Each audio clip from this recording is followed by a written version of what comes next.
అందరికీ నమస్కారం. ఛానల్ 1 తెలుగుకి స్వాగతం.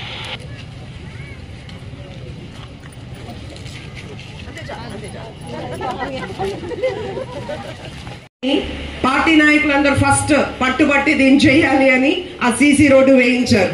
హై స్కూల్ దగ్గర నుంచి సుమారు 10 సంవత్సరాలుగా వేయలేకపోయిన అండర్ డ్రైనేజీని 5 లక్షల వ్యయంతో వేయించాం. అండ్ తొండవాడ గ్రామ panchayat, SRL school, Srilekha Nagar, Ramachandra Nagar, Indiramma colony దగ్గర సుమారు 70 లక్షల సిమెంట్ రోడ్లు వేయడం జరిగింది.